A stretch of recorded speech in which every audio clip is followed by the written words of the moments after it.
Aragorn. Situando um anarquismo indígena, é muito fácil falar sobre política.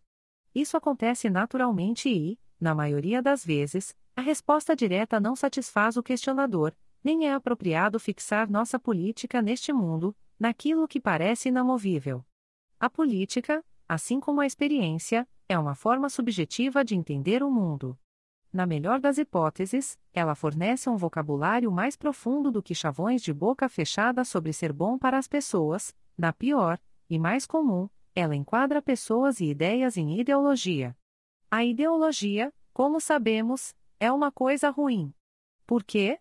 Porque ela responde a perguntas que nos atormentam, porque tenta responder permanentemente ao que é temporário, na melhor das hipóteses.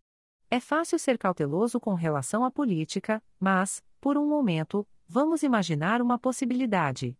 Não para dizermos uns aos outros o que fazer, ou sobre uma resposta para cada pergunta que possa surgir, mas para fazermos uma pausa na hesitação. Vamos imaginar como poderia ser um anarquismo indígena. Devemos começar com o que temos, que não é muito. O que temos, neste mundo, é a memória de um passado obscurecido pelos livros de história, de um lugar desmatado, plantado e pavimentado. Compartilhamos essa memória com nossa família, com quem brigamos, com quem nos importamos profundamente e que, muitas vezes, acreditam nas coisas que não temos. O que temos não é suficiente para moldar este mundo, mas geralmente é o bastante para nos sustentar. Se fôssemos moldar este mundo, uma oportunidade que certamente rejeitaríamos se nos fosse oferecida, começaríamos com uma grande queima. Provavelmente começaríamos nas cidades, onde, com todas as estruturas de madeira do poder e a vegetação rasteira da suposição institucional, o fogo certamente arderia intensamente e por muito tempo. Seria difícil para as espécies que viviam nesses lugares. Seria muito difícil lembrar como era viver sem depender de morte e de departamentos de bombeiros. Mas nós nos lembraríamos.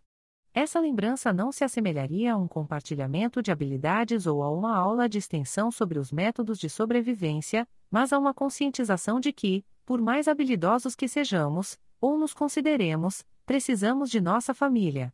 Precisaremos uns dos outros para garantir que as chamas, se vierem, limpem a área em que viveremos juntos.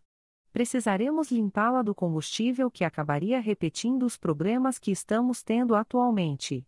Precisaremos nos certificar de que as sementes, os nutrientes e o solo estejam espalhados além da nossa capacidade de controle. Depois de superarmos as chamas, teremos de criar uma vida juntos. Teremos que nos lembrar de como é o comportamento social. Teremos de nos curar. Quando começarmos a examinar como a vida poderia ser, agora que todas as desculpas acabaram, agora que todos os agressores são de tamanho e forma humanos, teremos de ter em mente muitas coisas.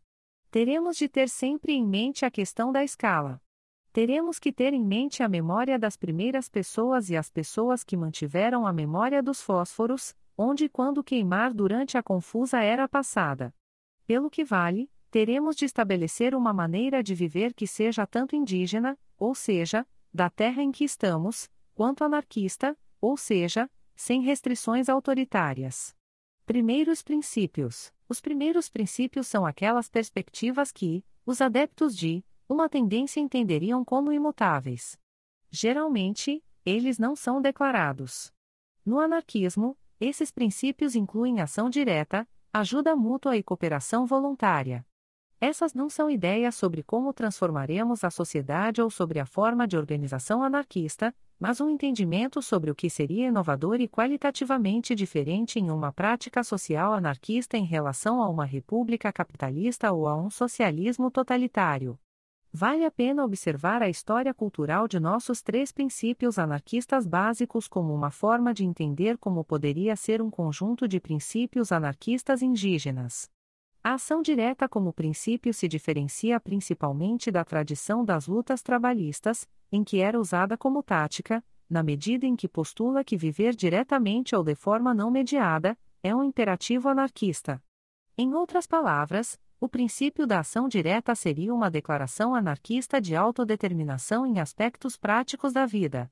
A ação direta deve ser entendida pelas lentes dos eventos de maio de 68, quando a rejeição da vida alienada levou grandes setores da sociedade francesa às ruas e a uma prática radicalmente auto-organizada. O princípio da ajuda mútua é um conceito anarquista muito tradicional. Piotr Kropotkin apresentou uma análise científica da sobrevivência animal e, como corolário da teoria da evolução de Darwin, descreveu uma teoria de cooperação que, segundo ele, era mais adequada à maioria das espécies. Como um dos pais do anarquismo, e particularmente do anarcocomunismo, o conceito de ajuda mútua de Kropotkin foi adotado pela maioria dos anarquistas. Como princípio, ele é geralmente limitado a um nível de apoio anarquista tácito a projetos anarquistas. A cooperação voluntária é o princípio anarquista que informa os entendimentos anarquistas sobre economia, comportamento social, exclusão, e a escala da sociedade futura. Ele pode ser definido simplesmente como o princípio de que nós, individualmente, devemos determinar o que fazemos com nosso tempo, com quem trabalhamos e como trabalhamos. Os anarquistas têm se debatido com esses conceitos desde que existe uma prática anarquista discernível. O espectro do pensamento anarquista sobre as nuances da cooperação voluntária varia de Max Stirner, que recusa qualquer coisa que não seja autonomia total, a Kropotkin, cuja teoria de um mundo sem escassez, que é uma premissa fundamental da maioria das posições marxistas, nos daria mais opções sobre o que fazer com nosso tempo. Hoje em dia, esse princípio é geralmente declarado de forma mais clara como o princípio de nos associarmos, e desassociarmos, livremente uns com os outros. Isso deve nos fornecer informações suficientes para fazer a simples afirmação de que os princípios anarquistas foram informados pela ciência, tanto social quanto física, por uma compreensão particular do indivíduo, e sua relação com corpos maiores, e como uma resposta à alienação da existência moderna e aos mecanismos que as instituições sociais usam para manipular as pessoas. Naturalmente, passaremos agora a analisar como uma perspectiva indígena difere dessas. No espírito de falar claramente, hesito em fazer as advertências habituais quando os princípios estão em questão. Essas hesitações não se devem ao fato de que, na prática, há alguma dúvida sobre como deve ser a natureza do relacionamento ou da prática. Mas, ao escrever, especialmente sobre política, você pode prestar um grande desserviço a si mesmo ao fincar uma bandeira e chamá-la de justa. A declaração de princípios como base para uma política geralmente é uma bandeira desse tipo. Se eu acreditar em um valor e depois articular esse valor como instrumento para uma prática apropriada, qual é a diferença entre minha perspectiva completamente subjetiva, ou egoísta, e uma que eu poderia compartilhar de forma útil? Essa pergunta deve continuar a nos assombrar. Já que chegamos até aqui, vamos falar, por um momento, sobre os primeiros princípios de um anarquismo indígena. Inserir advertência sobre o fato de esta ser uma perspectiva entre muitas. Tudo está vivo. Vivo pode não ser a melhor palavra para o que está sendo dito, mas poderíamos dizer imbuído de espírito ou preenchido com o grande espírito e estaríamos querendo dizer a mesma coisa. Vamos supor que um público secular entenda a vida como complexa, interessante, em movimento e valiosa. Essa mesma pessoa secular pode não ver o grande espírito em coisas nas quais ela é capaz de ver a vida. O contraponto ao fato de tudo estar repleto de vida é que não há coisas mortas. Nada é um objeto. Qualquer coisa que vale a pena experimentar diretamente merece ser reconhecida e apreciada por sua complexidade, seu dinamismo e seu valor intrínseco. Quando uma pessoa deixa o que chamamos de vida, ela não se torna um objeto, ela enriquece as vidas que tocou e a terra em que jaz. Se tudo está vivo, então a sociologia, a política e a estatística devem ser destruídas, se não por outra razão, mas porque são disciplinas anti-vida. Outro primeiro princípio seria o da ascendência da memória. Viver em um mundo em que artifícios complexos são construídos sobre alicerces de mentiras nos leva a acreditar que não há nada além de engano e mentira. Nossa experiência nos levaria a acreditar em nada menos que isso. Para agravar esse problema, há o fato de que aqueles que poderiam nos dizer a verdade, nossos professores, nossos apresentadores de notícias e nossa mídia, dedicam uma quantidade escassa de seus recursos a qualquer coisa parecida com honestidade. É difícil culpá-los. A memória deles vem do mesmo esquecimento que a nossa. Se fôssemos nos lembrar, passaríamos muito mais tempo nos lembrando. Compartilharíamos nossas lembranças com aqueles que amamos, com aqueles que visitamos e com aqueles que passaram por nós. Teremos de passar muito tempo criando novas memórias para colocar adequadamente a lembrança de um mundo frustrado e esquecido, cujo dom era destruir tudo que fosse diferente de si mesmo.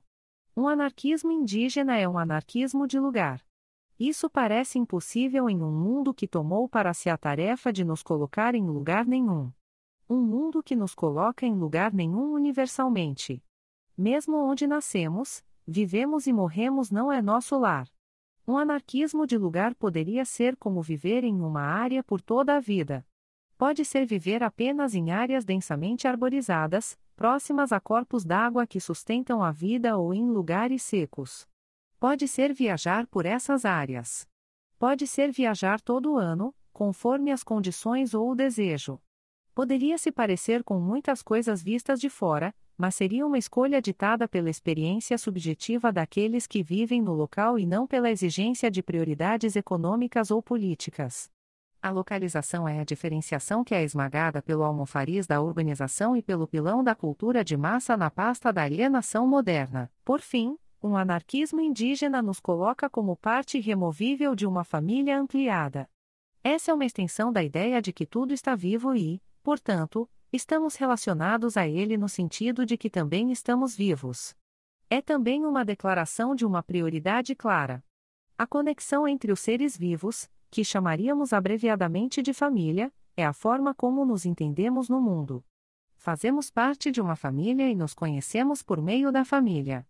Deixando de lado a linguagem secular por um momento, é impossível entender a si mesmo ou ao outro fora do espírito.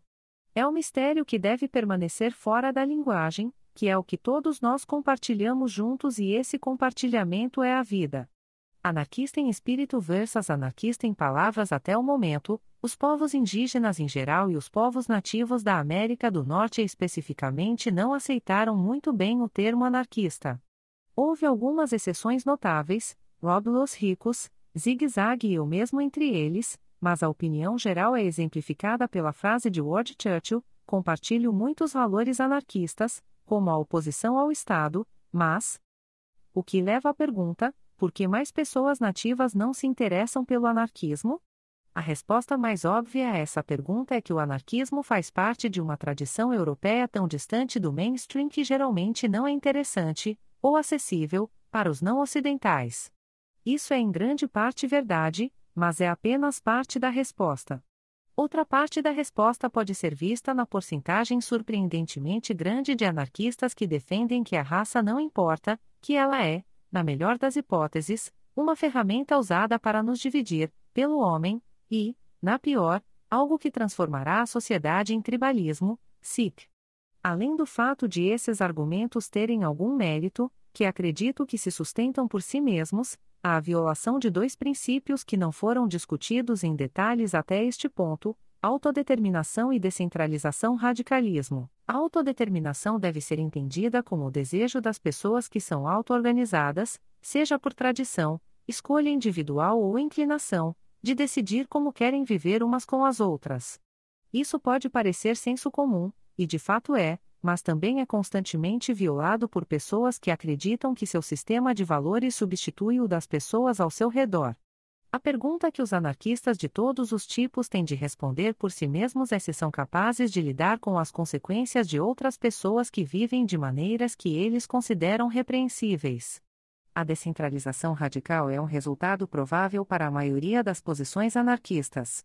Há muito poucos anarquistas, fora da Parecon, que acreditam que uma sociedade anarquista terá respostas singulares para a política, a economia ou a cultura. Mais do que uma consequência, o princípio da descentralização radical significa que é preferível que não haja um centro. Se os anarquistas não forem capazes de aplicar os princípios da autodeterminação ao fato de que pessoas reais, vivas e que respiram, se identificam dentro de categorias raciais e culturais e que essa identificação tem consequências em termos de lidar umas com as outras, podemos ficar chocados com a falta de interesse dos nativos, ou das chamadas pessoas de cor, em coabitar. Além disso, se os anarquistas não conseguem ver que a consequência de sua própria política inclui a criação de normas sociais e culturas nas quais eles não se sentiriam confortáveis, em um ambiente social verdadeiramente descentralizado, que esperança eles têm de lidar com as pessoas com as quais não se sentem confortáveis hoje? A resposta é que esses anarquistas não esperam lidar com ninguém fora de sua compreensão da realidade. Eles esperam que a realidade esteja de acordo com seu entendimento subjetivo dela. Esse problema se estende à terceira razão pela qual os nativos não têm interesse no anarquismo. Como a maioria das tendências políticas, o anarquismo criou uma linguagem, uma cadência e um conjunto de prioridades distintos. A tradição dessas distinções é o que continua a preencher a lacuna entre muitas das facções anarquistas que têm muito pouco em comum. Essa tradição não é uma tradição de recrutamento. Há apenas uma pequena tradição evangélica dentro do anarquismo. Ela é, em grande parte, uma tradição inescrutável fora de si mesma. Isso não é um problema fora de si. O problema é que ele está associado à arrogância dos instruídos e aos piores excessos da política radicalismo, e isso é mais bem visto na distinção que continua a ser feita entre uma tradição discreta de anarquismo e as ações que são anarquistas. Os anarquistas gostariam de ter as duas coisas. Eles gostariam de ver sua tradição como sendo crescente e vital, além de intransigente e profundamente radicalismo, como uma sociedade anarquista seria uma ruptura com o que vivenciamos neste mundo. Ela seria realmente diferente. É impossível perceber qualquer cenário que nos leve daqui para lá. Não há caminho. A análise anarquista dos zapatistas é um exemplo disso. Os anarquistas entenderam que se tratava de uma luta indígena, que era armada e descentralizada, mas habitualmente temperam seu entusiasmo com advertências sobre a valorização do subcomandante Marcos, b. as diferenças entre a social-democracia e o anarquismo, c. os problemas de negociar reformas com o Estado, etc. Esses pontos são válidos e a crítica não é particularmente o problema. O problema é que a crítica anarquista é geralmente mais repetitiva do que inspirada ou influente. As críticas repetitivas são úteis para colocar todos os membros de uma tendência política na mesma página. A crítica nos ajuda a entender a diferença entre ilusão e realidade. Mas a forma que a crítica anarquista assumiu sobre os eventos no mundo é mais útil para moldar uma compreensão do que os anarquistas reais acreditam do que o mundo é. Enquanto os árbitros do anarquismo continuarem a ser os detentores da crítica mais apropriada, o anarquismo continuará a ser uma seita isolada e distante de qualquer evento particularmente anarquista que aconteça no mundo. Isso continuará a tornar a tendência irrelevante para as pessoas que estão interessadas em participar de eventos anarquistas. Os povos nativos não desapareceram para muitos leitores, essas ideias podem parecer dignas de serem perseguidas. Um anarquismo indígena pode declarar uma posição sentida, mas não articulada, sobre como viver uns com os outros, como viver no mundo e sobre a decomposição. Esses leitores se reconhecerão na indigeneidade e refletirão sobre o próximo passo. Uma posição radical deve incorporar um plano de ação, certo? Não, isso não acontece. Essa causalidade, essa visão linear do progresso dos eventos humanos, da ideia à articulação, a estratégia e a vitória, é apenas uma maneira de entender a história de como chegamos de lá até aqui. O progresso é apenas uma mitologia. Outra é que a vontade de poder, ou o espírito de resistência, ou o movimento das massas transforma a sociedade. Pode ser, e eu aprecio essas histórias, mas não terminarei esta história com um final feliz que não se concretizará. Isso é apenas um compartilhamento. Este é um sonho que tenho há algum tempo e que não mostrei a nenhum de vocês antes, o que não quer dizer que eu não tenha um propósito. Quer seja dito no mesmo idioma ou não, os únicos anarquistas indígenas que conheci, com 1 ou 3 possíveis exceções, eram pessoas nativas. Isso não se deve ao fato de que viver com esses princípios seja impossível para pessoas não nativas, mas porque há muito poucos professores e ainda menos alunos. Se aprender a viver com esses valores tem algum valor, vale a pena fazer os compromissos necessários para aprender como as pessoas têm vivido com eles há milhares de anos. Ao contrário da crença popular, a última esperança para os valores nativos ou para uma visão de mundo indígena não são as pessoas de bom coração da sociedade civilizada. Não são mais cassinos ou um Bureau of Indian Affairs mais liberal. Não é a eleição de Russell Means para a presidência da tribo Oglala Sioux. É a paciência. Como me disseram várias vezes quando eu era criança, a razão pela qual estou sentado aqui e bebendo é porque estou esperando que o homem branco termine seu trabalho. E quando ele terminar, nós voltaremos.